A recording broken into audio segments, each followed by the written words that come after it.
Hey, what up, guys? So coming to you live today. I'm doing the starting my divisions right now. Top tens at the end of the year.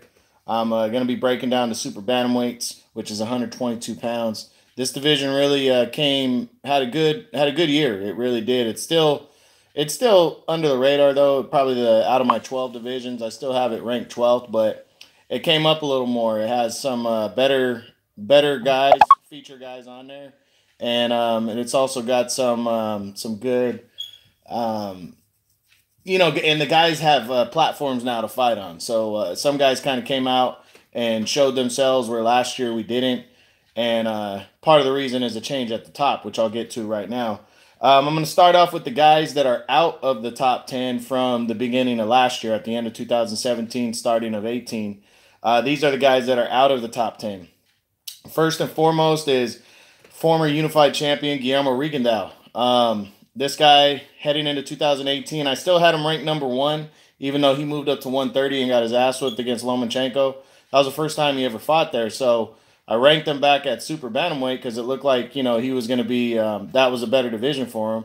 He kind of tossed and turned all year about when he was going to come back and where he was, what division he was going to be in. It looked like featherweight. It looked like 122 super bantamweight. And then there was talks about him even joining the World Boxing Super Series at 118, which is bantamweight. But he decided against that. Said that was just too small to cut that much weight, and he ended up not fighting at all. Well, he signed with the PBC and now will be returning January 13th on the Ostadagi Caleb Plant super middleweight title fight undercard on Fox Sports One. We'll see if he gets rolling in this division. But that fight he's coming back at is 130. So he's 38 years old now. Not sure how much damage he can do, but we'll see. We'll see what he's got left. Next up is Moses Flores. He previously was number five at the start of the year, and he just kept dropping from there. He only fought once in June when he had a mandatory title shot against Daniel Roman.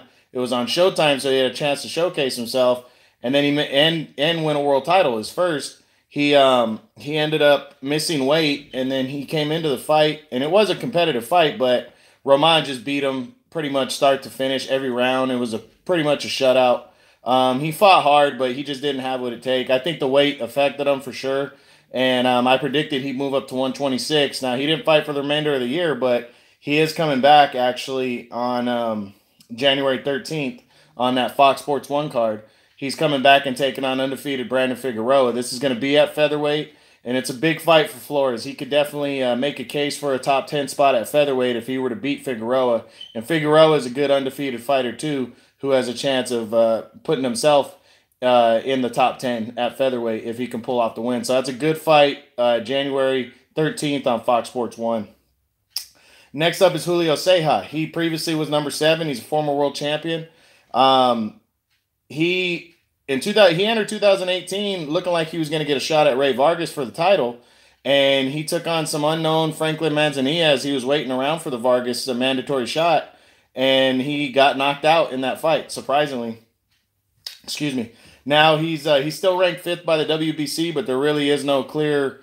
There is no news on what he's doing next, so he's dropped out. Next up is Ronnie Rios, former world title challenger. He is. Let me see. He went in 2018. He entered at number eight. He's already previously number eight. He went 0-1 though in March. He actually in 17 he gave Ray Vargas 12 rounds, 12 hard rounds. Vargas had to earn that one.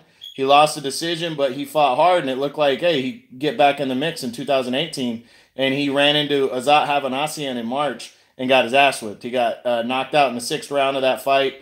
And pretty much that was it from there. There's no news on what he's doing next. He's currently not ranked. He's still only 28 years old. He's pretty young, though. So we'll see when and if he decides to come back. Next up is former world champion Shun Kubo. He previously was number nine. He was coming into 2018 coming off a tough loss where he lost the title to Daniel Roman by a knockout. And he was just trying to bounce back. In April, he returned in the featherweight division and took on a little-known fighter, a veteran fighter who had fought for a world title, and he won a 10-round split decision there. That was all he did, though. He didn't fight for the remainder of the year. He's actually ranked 7th at 126, which is featherweight. He was supposed to fight in December, but that fight never ended up happening. I'm not sure why. He's still only 28. We'll see if he can make an impact at featherweight or if he's going to come back down to 122. We still don't know. But he dropped out of my top 10. And then the last guy that's out of the top 10 is undefeated Diego De La Hoya. He previously came in at number 10 for the year. 2018, he came in rolling. He was ranked high coming into 18, and in 17 in September, he had scored his biggest win, a decision over Randy Caballero, who was undefeated at the time. So he was rolling, looking like he could possibly get a title shot this year in 18. And he stayed inactive for the first almost half of the year. In June, he came out and got a knockout win against some nobody. He was supposed to return in December, and then November. I'm sorry, and he ended up feigning at the press conference, and that he couldn't fight. So it looks like he might be coming back at featherweight, but I've heard no news on that. And hopefully he's okay and he just makes the right choice and moves up in weight. He's still ranked number 1 in the WBO right now, though. So if the weight is not going to be an issue, he could be on a fast track for a world title. So we'll see. And he's still only 24. Now that the Golden Boy's got the platform of DAZN, he's got a chance to really put himself out there. Okay, so now we're going to start with our top 10 now, guys. Finishing the year top 10. We start with number 10 is former bantamweight world champion Tomoki Kameda. He's currently the WBC interim champion. He wasn't ranked coming into this year because he was still fighting at 118. He fought twice, though. He went 2-0 on the year. In May, he beat some unknown guy named Daniel Noriega, got a unanimous decision over 10 rounds. And then in November, he defeated WBC number 1 Abigail Medina by a 12-round unanimous decision, and that won him the vacant WBC interim title. So now that he's the interim champ, it looks like he could be facing off against WBC champion Ray Vargas later in the year. We'll see what happens. Vargas is busy in February, so maybe towards the middle of the year or later in the year, he'll be getting a world title shot. He's 27 years old, so he's young and he's hungry. We'll see what he does. Number 9 is former 2-time world title challenger Gavin McDonnell. McDonnell entered the year not ranked. In 2017, he got beat by a decision against Ray Vargas and really had kind of fallen out, and nobody was really talking about him. He did come back before the end of the year, but in 2018, he ended up fighting 3 times. In March, he beat some unknown fighter by a 12-round decision.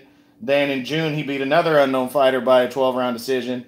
But that ended up earning him a world title shot against Daniel Roman. Now, I thought he was going to get his ass whipped in this fight, and he actually came and fought really hard and really well. It was a very close, very tough back-and-forth fight, and then in the 10th round, Roman stopped him. Just out of nowhere, he stopped him. It was a good, he had wore him down. It was a good back-and-forth battle. But I was really impressed by that. To go in against pretty much the top dog in the division or one of the top 2 guys and be even in that fight before being stopped, I mean, that's impressive. So I gave him a place in my top 10 because he has a split decision loss against Ray Vargas, who's also a top 3 fighter. And, he deserves it. We'll see how he bounces back in 2019 from the defeat. Finishing the year number 8 is now former world title challenger Azat Havanassian from Turkey. He was unranked also coming into the year. Nobody really knew who he was. In March, he got a crack against Ronnie Rios, who was coming off of a decision loss to Ray Vargas for the world title.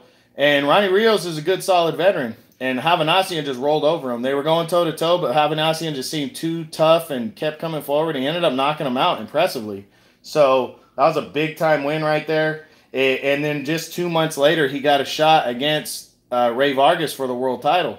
A fight that I thought he was going to get his ass whipped in. But I was like, well, he knocked out Rios where Vargas couldn't knock out Rios. But styles make fights, and I thought Vargas was going to whip his ass. Not even. He came right at Vargas. It was a tough, hard-fought battle. He made Vargas work really hard.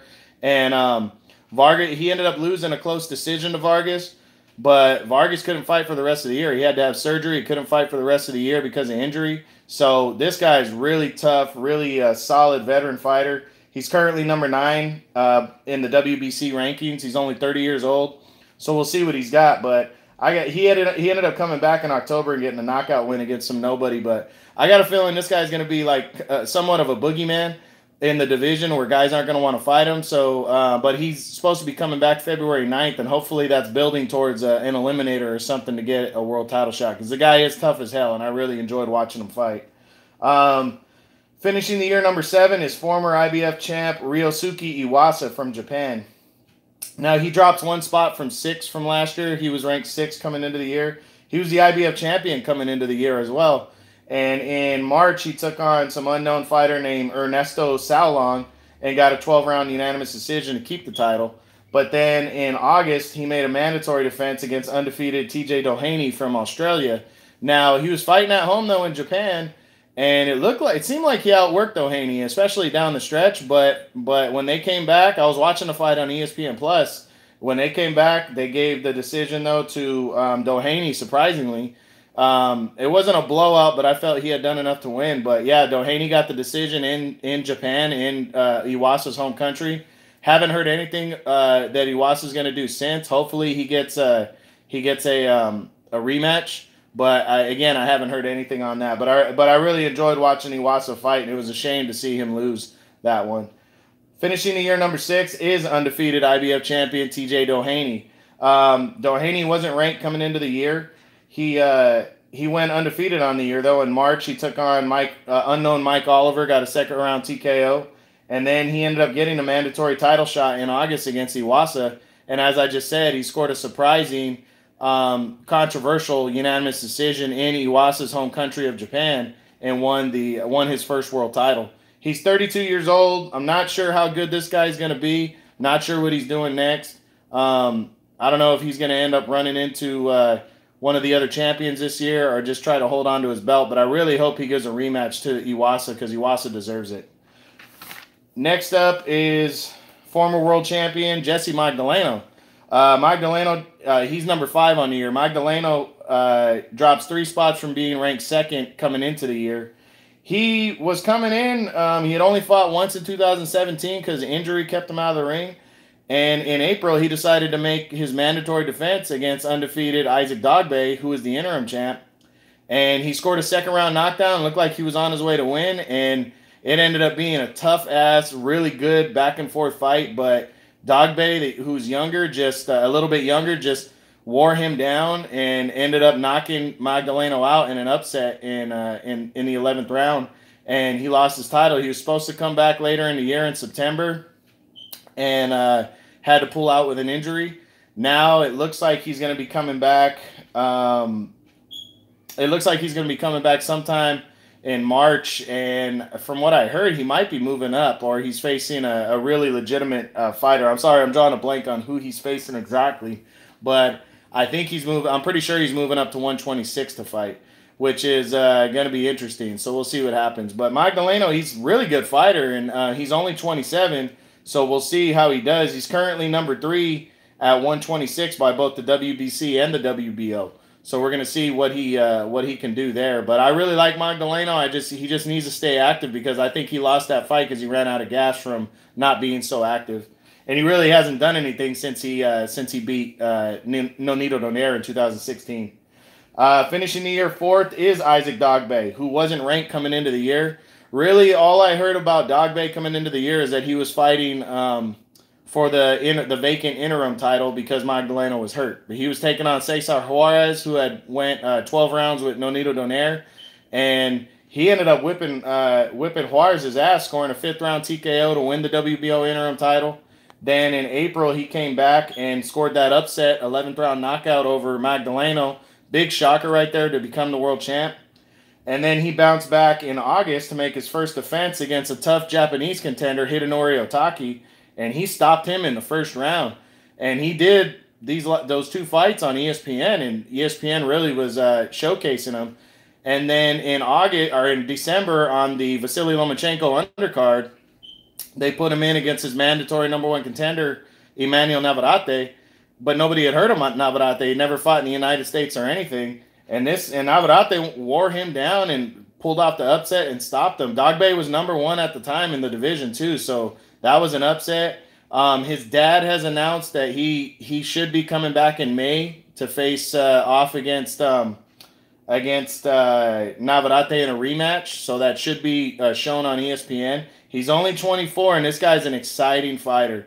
So whether he fights at 122 for the remainder of the year or moves up to 126, he's going to be tough for anybody. Really tough, exciting fighter.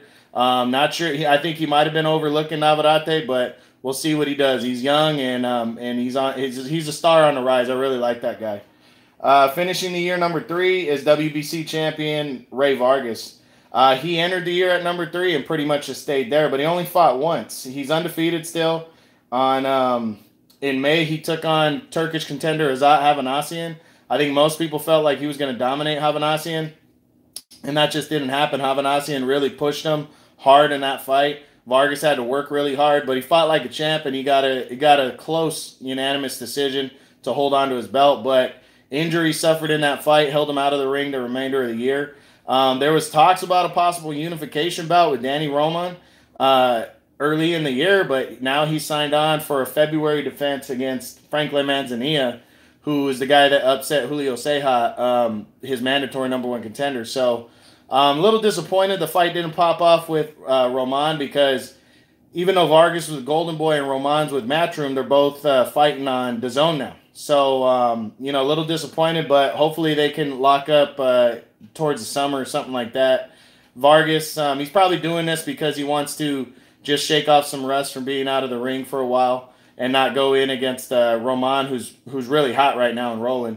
But we'll see. It should be a good fight if that happens. But he's fighting Franklin Manzanilla February 9th on DAZN on a doubleheader, and I think he's going to win that fight walking away. But we'll see. He's been pushed his last couple times out, and we'll see how he does. I just hope he's more active in 2019 than he was in 18. Finishing the year number 2 is WBO champion, he's not undefeated, I'm sorry, WBO champion Emmanuel Navarrete. This guy wasn't ranked coming into the year. Really didn't know who he was. And I didn't know he ended up fighting 4 times this year. In January, he got a second-round knockout over an unknown fighter. In March, he beat another unknown by a 4th-round TKO. And then he fought another unknown in June and got a 12th-round knockout. So that led him to a mandatory title shot in December against Isaac Dogbe, who was undefeated. And this guy, he was on a roll. He lost early in his career. That was his only loss. But he had scored something like 8 or 9 straight knockouts in Mexico. But he had never fought in the United States. And then he goes to Madison Square Garden to challenge Dogbe.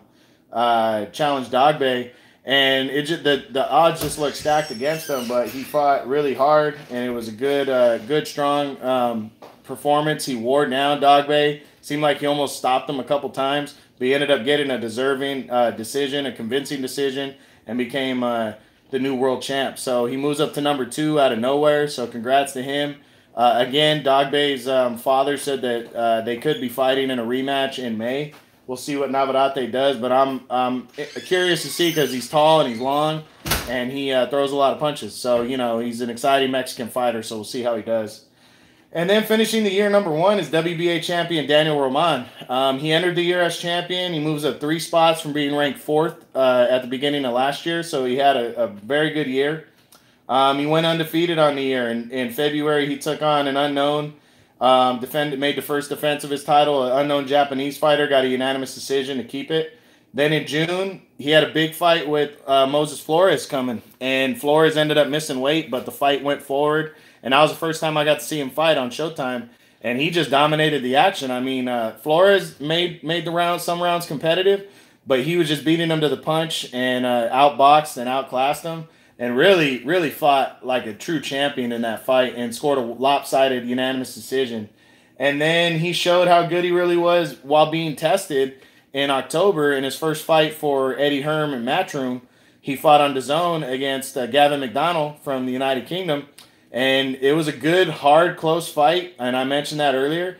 And he ended up stopping McDonnell in the 10th round of a fight that was pretty dead even going into the 10th. And, that shows me right there he's game in the championship rounds, and he keeps fighting. So with those 3 wins, I really feel like he deserves to be the number 1 fighter at the time because he's been the most consistent for sure. And he fought 3 times. So, yeah, right now he's number 1. He's 28. He's in the prime of his career, and he is pretty damn good. Hopefully, a unification bout with Ray Vargas takes place sometime in 2019. That's what I would hope for. And we'll see how he does. It should be a good year. That's it, guys, for Super Bantamweight. Again, this is a division that's on the rise. You got Roman. Most of the guys you can see fight on all the major platforms. Roman fights on DAZN. Navarrete, his fight was on ESPN. That was his first fight, but if he fights Dogbe in a rematch, that'll be on ESPN for sure. Ray Vargas fights on DAZN, and Magdaleno fights on ESPN. Doheny, his one fight was on ESPN, so he should, if he comes back, it probably will be there. Iwasa fought on ESPN. I'm not sure if it depends on the fight because he fights from Japan. But, if he does, he could fight on ESPN. Havanassian will be fighting on DAZN, most likely. And then on that DAZN card, Gavin McDonald fought on the DAZN card in his fight. Kameda, I haven't seen him fight yet, but we'll see. But, yeah, it looks like this division's on the rise. There's no superstars there yet, but it's a good, solid division. And these little guys throw a million punches. So pay attention, watch the fights. And tomorrow I'm going to come back with the 200-pound cruiserweight division, which is an exciting division, so check it out. All right, guys, have a good one. Later.